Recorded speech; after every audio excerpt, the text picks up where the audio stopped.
কক্সবাজার জেলা ও দায়রা জজ আদালত প্রাঙ্গণে বিএনপি নেতাকে লক্ষ্য করে গুলি করা হয়েছে। এ ঘটনায় 2 জন গুলিবিদ্ধ সহ 5 জন আহত হয়েছেন। সন্দেহভাজন 2 জনকে আটক করা হয়েছে। আদালত প্রাঙ্গণ থমথমে পরিবেশ বিরাজ করছে। সেখান থেকে বিস্তারিত জানাতে সরাসরি যুক্ত হচ্ছেন কক্সবাজার প্রতিনিধি অর্পণ বড়ুয়া। অর্পণ বড়ুয়া, আসলে কখন নাগাদ এই ধরনের গুলিবর্ষণ করা হয়েছিল আর এখন সেখানকার পরিস্থিতি বা কি জানাবেন?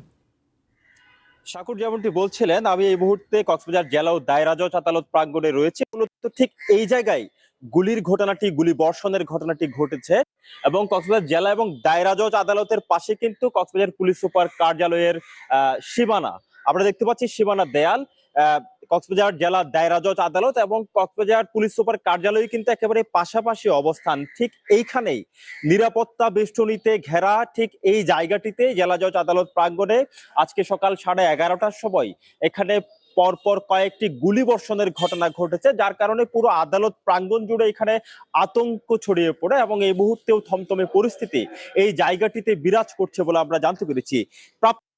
আমরা যে খবরটি সেটি হচ্ছে কক্সবাজার সদরের ঝিলাংজা ইউনিয়নের যিনি বিএনপির সাধারণ সম্পাদক রয়েছেন লিয়াকত আলী, একটি মামলায় হাজিরা দেবার জন্য তার সঙ্গীদের দিয়ে কক্সবাজার জেলা জজ আদালতে আসে এবং হাজিরা দিয়ে তিনি যখন ফিরছিলেন তাকে লক্ষ্য করে দূরবর্তী জায়গা থেকে তাকে লক্ষ্য করে পরপর গুলিবর্ষণ করা হয়। এই ঘটনায় আসলে 2 জন আহত হয়েছেন, যারা স্বেচ্ছাসেবক দলের কর্মী বলে আমরা জানতে পেরেছি।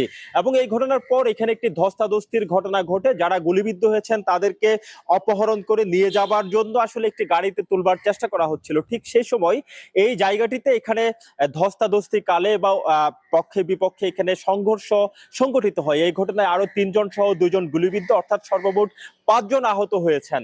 আমরা জানতে পেরেছি যে 5 জন আহত হয়েছেন এবং এই ঘটনায় 2 জন দুষ্কৃতিকারী সহ একটি বিদেশি পিস্তল, 2 রাউন্ড গুলি এবং 2টি ম্যাগজিন সহ আসলে 2 জন দুষ্কৃতিকারীকে ঘটনাস্থল থেকে তাৎক্ষণিক পুলিশ এসে গ্রেফতার করে নিয়ে যায়। এবং এই ঘটনার পর পুরো আদালত প্রাঙ্গণ জুড়ে আসলে এখানে আতঙ্ক ছড়িয়ে পড়ে, কেননা এই আদালত প্রাঙ্গণটি হচ্ছে মানুষের বিচারালয় যেখানে মানুষের বিচার কার্য সম্পাদন করা হয়। ঠিক সেই জায়গায় যদি মানুষ হাজিরা দিতে এসে গুলিবর্ষণের মতো ঘটনা ঘটে, এখানে সাধারণ অসহায় বিচার প্রার্থী যারা আছেন, যারা আসলে আদালত প্রাঙ্গণে নিয়মিত হাজিরা দিতে হয়, তারাও আসলে বেশ আতঙ্ক নিয়ে বলছিলেন আসলে তারা নিরাপত্তাটি কোথায় পাবেন। এই কারণেই আদালত প্রাঙ্গণ সহ যে এখানে চিফ জুডিশিয়াল ম্যাজিস্ট্রেট আদালত, কক্সবাজার জজ কোর্ট সহ আশেপাশের যে আদালত প্রাঙ্গণটি আছে, এখানে আসলে প্রচন্ড নিরাপত্তার বেষ্টনী গড়ে তোলা প্রয়োজন এবং দুষ্কৃতিকারী যারা এই ঘটনা ঘটিয়েছে তাদের বিরুদ্ধেও দৃষ্টান্তমূলক শাস্তির দাবি জানিয়েছেন এখানে আগত বিচার প্রার্থীরা।